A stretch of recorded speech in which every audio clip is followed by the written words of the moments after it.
Mr. President, I rise today to speak as if in morning business, to introduce a bill that is sponsored by every woman in the United States Senate. All 17 of us have come together to award the Congressional Gold Medal to the Women Airforce Service Pilots, called the WASP. Senator Mikulski and I are taking the lead on this with the other 15 women senators to finally honor 1,000 of the bravest, most courageous women in U.S. military history. This is a picture of those brave World War II pilots. They were the first women in history to fly America's military aircraft. Between 1942 and 1944, they were recruited to fly non-combat missions so every available male pilot could be deployed in combat. The women pilots who graduated from Army Air Force flight training earned their silver WASP wings in Texas. The first class graduated at Ellington Field in Houston, and the remaining classes from Avenger Field in Sweetwater, Texas. Throughout their service, these courageous women flew over 60 million miles in every type of aircraft and on every type of mission flown by Army Air Force male pilots, except direct combat missions. Although they took the military oath and were promised military status when they entered training, they were never afforded active duty military status, were never commissioned, and were not granted veteran status until 1977, over 30 years after they had served. All these women volunteered to serve their country in wartime. They paid their own way to Texas for training, and when victory seemed certain and the program was shut down, they paid their own way back home. Over 25,000 women applied for the program, but only 1,830 qualified women pilots were accepted. Unlike the males, females were required to be qualified pilots before they could even apply for the Army Air Force's military flight training program. By the time the war ended, 38 women pilots had lost their lives while flying for their country. Their families were not allowed to have an American flag placed on their coffins.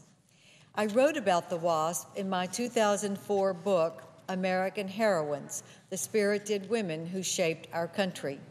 I wanted to raise public awareness about these military pioneers who've had a tremendous impact on the role of women in the military today.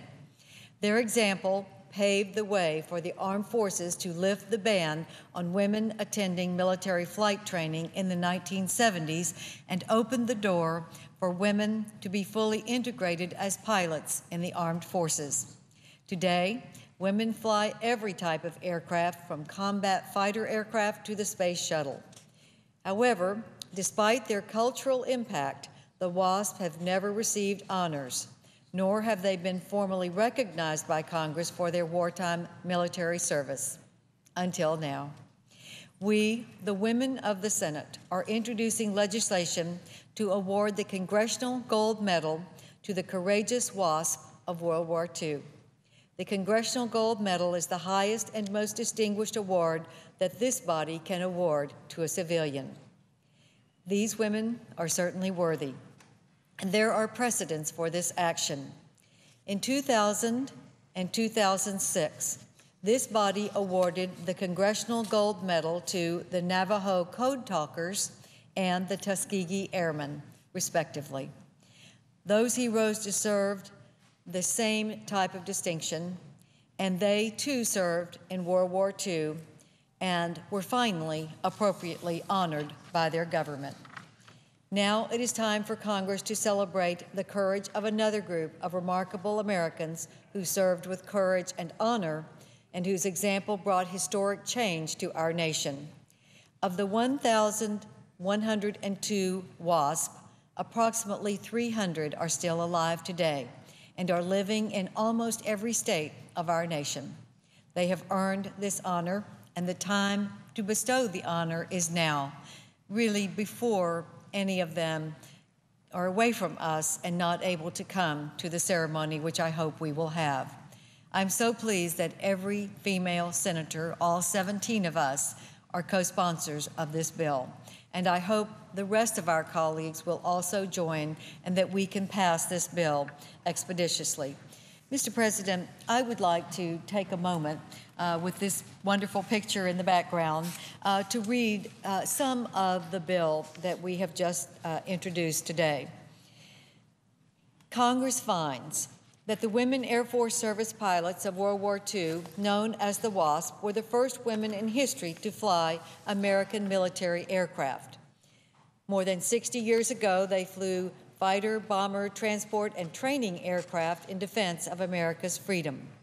They faced overwhelming cultural and gender bias against women in non-traditional roles and overcame multiple injustices and inequities in order to serve their country. Through their actions, the WASP eventually were the catalyst for revolutionary reform in the integration of women pilots into the armed services. During the early months of World War II, there was a severe shortage of combat pilots. Jacqueline Cochran, America's leading woman pilot of the time, convinced General Hap Arnold, Chief of the Army Air Forces, that women, if given the same training as men, would be equally capable of flying military aircraft and could then take over some of the stateside military flying jobs, thereby releasing hundreds of male pilots for combat duty. The severe loss of male combat pilots made the necessity of utilizing women pilots to help in the war effort clear to General Arnold, and a women's pilot training program was soon approved. It was not until August 1943 that the women aviators would receive their official name. General Arnold ordered that all women pilots flying military aircraft, including 28 civilian women ferry pilots, would be named WASP. More than 25,000 American women applied for training, but only 1,830 were accepted and took the oath. Exactly 1,074 of those trainees successfully completed the 21 to 27 weeks of Army Air Force flight training, graduated, and received their Army Air Force orders to report to their assigned air base. On November 16, 1942, the first class of 29 women pilots reported to the Houston, Texas Municipal Airport and began the same military flight training as the male Army Air Force cadets were taking. Due to a lack of adequate facilities at that airport, 3 months later, the training program was moved to Avenger Field in Sweetwater, Texas. WASP were eventually stationed at 120 Army air bases all across America. They flew more than 60 million miles for their country in every type of aircraft, every type of assignment except combat. WASP assignments included test piloting, instructor piloting, towing targets for air-to-air gunnery practice, ground-to-air anti-aircraft practice, ferrying, transporting personnel and cargo, including parts for the atomic bomb, simulated strafing, smoke laying, night tracking, and flying drones. In October 1943, male pilots were refusing to fly the B-26 Martin Marauder, known as the Widowmaker, because of its fatality records. General Arnold ordered WASP Director Jacqueline Cochran to select 25 WASP to be trained to fly the B-26 to prove to the male pilots that it was safe to fly. During the existence of WASP, 38 women lost their lives while serving their country. Their bodies were sent home in poorly crafted pine boxes. Their burial was at the expense of their families or classmates. There were no gold stars allowed in their parents' windows. And because they were not considered military, no American flags were allowed on their coffins. In 1944, General Arnold made a personal request to Congress to militarize the WASP, and it was denied. On December 7, 1944, in a speech to the last graduating class of WASP, General Arnold said, I quote, "You and more than 900 of your sisters have shown you can fly wingtip to wingtip with your brothers. I salute you. We of the Army Air Force are proud of you. We will never forget our debt to you. With victory in World War II almost certain, on December 20, 1944, the WASP were quietly and unceremoniously disbanded. There were no honors, no benefits, and very few thank yous. Just as they had paid their own way to enter training, they paid their way back home after their honorable service to the military.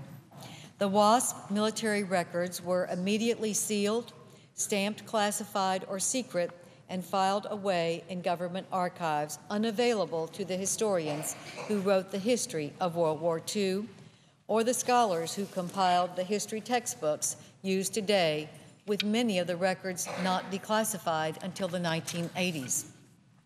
Consequently, the WASP story is a missing chapter in the history of the Air Force, the history of aviation, and the history of the United States of America. In 1977, 33 years after the WASP were disbanded, the Congress finally voted to give the WASP the veteran status they had earned. But these heroic pilots were not invited to the signing ceremony at the White House. And it was not until 7 years later that their medals were delivered in the mail in plain brown envelopes. In the late 1970s, more than 30 years after the WASP flew in World War II, women were finally permitted to attend military pilot training in the United States Armed Forces. Thousands of women aviators flying support aircraft have benefited from the service of the WASP and followed in their footsteps. In 1993, the WASP were once again referenced during congressional hearings regarding the contributions that women could make to the military, which eventually led to women being able to fly military fighter, bomber, and attack aircraft in combat. Hundreds of United States servicewomen, combat pilots, have seized the opportunity to fly fighter aircraft in recent conflicts, all thanks to the pioneering steps taken by the WASP. The WASP have maintained a tight-knit community forged by the common experiences of serving their country during war. As part of their desire to educate America on the WASP history, WASP have assisted Wings Across America, an organization dedicated to educating the American public with much effort aimed at children about the remarkable accomplishments of these World War II veterans. They have been honored by exhibits by museums throughout our country. And now, Mr. President, it is time to give these incredible women pioneers the Congressional Gold Medal, which I think, along with the Tuskegee Airmen and the Navajo Code Talkers, are people who have served with courage and valor to our country. And they are people who really have not complained. They are people who did their duty, even with some discrimination in the armed forces. But they were never bitter, and they always knew what a service they had given. We have now honored the Navajo Code Talkers, and we have honored the great Tuskegee Airmen.